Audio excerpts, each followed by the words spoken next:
Welcome to the Foundry by Forge College. Today, we're breaking down token sale mechanics, starting with the code that makes a deal final.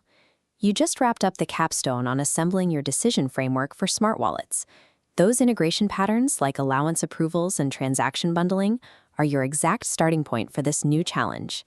Historically, raising funds meant relying on humans, and humans require an endless, precarious stack of paperwork, manual verification, and trusted intermediaries to make sure no one runs off with the cash. Enter the initial coin offering, or ICO. An ICO replaces that manual mess with explicitly programmed state machines. It is a token sale governed entirely by code. By shifting to a protocol-level exchange, you remove human error and geographic borders from the equation. You get absolute mathematical certainty that the deal executes exactly as written. Imagine an ICO as a programmable market kiosk. It has 4 distinct parts: a cash register to track funds, a stockroom for inventory, a price tag, and a security guard keeping things safe. In smart contract terms, that kiosk is built from 2 distinct architectural pieces: the token contract and the sale contract. The token contract is your underlying ledger. It acts as the stockroom, holding the inventory tally of tokens and defining the strict rules for how they move. Meanwhile, the sale contract is the coordinator on the floor. It accepts funds, enforces the pricing rules, and triggers the issuance of tokens back to the buyer. As a developer, you face a choice. You can either pre-mint all your tokens into a secure vault for the sale contract to pull from, or you can give the sale contract the power to mint new tokens on demand. One requires heavy inventory management.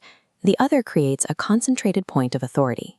Keeping these 2 contracts modular gives you massive flexibility, a design principle we emphasize throughout our Forge College programs. You can rewrite your pricing logic without ever risking the security of your core token ledger.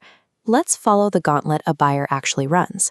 Before anyone gets a token, they have to pass strict participant controls, including limits on how much a single person can buy, a per-address cap, and limits on the total supply sold, or the global cap. When a buyer sends 1 Ether to the contract, their transaction clears every checkpoint. The code verifies their identity, confirms they haven't exceeded their limit, checks the global supply, and finally mints the token. But if a purchase pushes the sale past its global limit mid-process, the transaction fails the final check and immediately bounces back to the start. This brings us to a concept called atomicity. Atomicity means a smart contract transaction either completes every single step or it reverts entirely, as if the attempt never happened. Compare that to a traditional bank transfer, where an error halfway through might leave your money stuck pending for 5 business days. A smart contract holds strong. If one condition fails, the entire state resets instantly. Because of atomicity, users interact with these sales trustlessly. It is mathematically impossible to lose your Ether to a glitchy, half-finished transaction. So what happens the millisecond a token sale successfully hits its funding target? Here, the finalization hook triggers.